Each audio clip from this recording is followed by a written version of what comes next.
Apple has had sort of a tough time the past 5 to 6 months. There's been a flirtation with Siri. And Siri, we all know, is voice activated.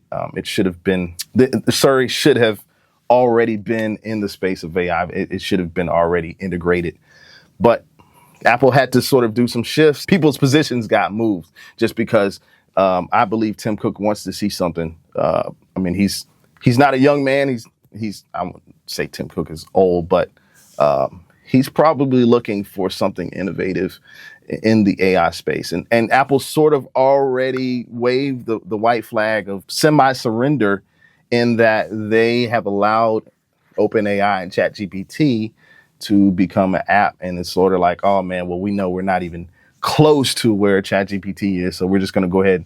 Yes, let's see if we can kind of partner and allow for that app to be on your iPhone, your iPad. And they've been forced to add ChatGPT because ChatGPT is really the winner in this case. And there is one thing that Apple has sort of touted as being the company that does not steal your information, that they keep your information private. Apple has sort of said, oh, we don't use your information. We have all these privacy walls to where you have to either sign over your data, and we're not going to use your information for privacy purposes or privacy data. There was recently a introduction of synthetic data, and what Apple has done with this synthetic data is basically your information is given to whatever information that you key into Apple. Whether if you buy a new computer and you key in your information, this information goes into a database, and there is synthetic data that is inserted into the information that you have, and it sort of goes into this digital centrifuge. And what Apple is looking at is they're taking all information, all data, your data and the synthetic data. You can call it AI data. I guess they use an AI generated informational system to insert this synthetic data and scramble it up.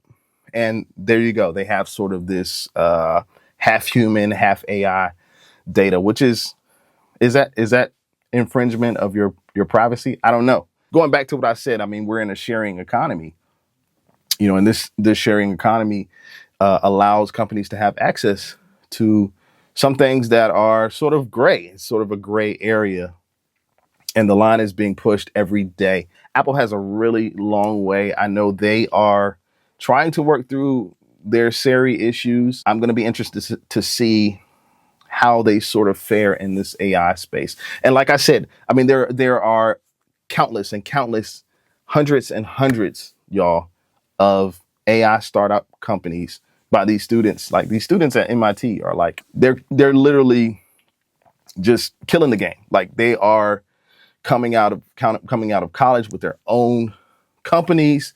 And could you imagine if you go back 10 years, right? You're not going to have a 21-year-old necessarily becoming or being the CEO of a company of more than 100 to 300 or 1,000 employees, because that 21-year-old doesn't necessarily, they don't really have the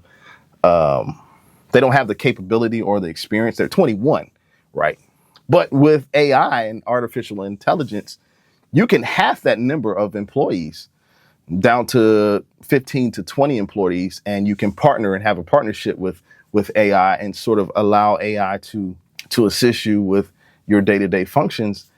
And a 21-year-old can very much so run a company nowadays. So you can see the vast change of how things are happening. The older generation, having to relearn these new practices, these new technologies.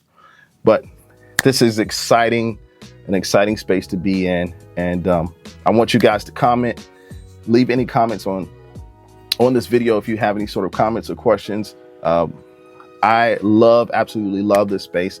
I love the research that's going on. But anyway, if you have any questions, feel free to leave in the comments.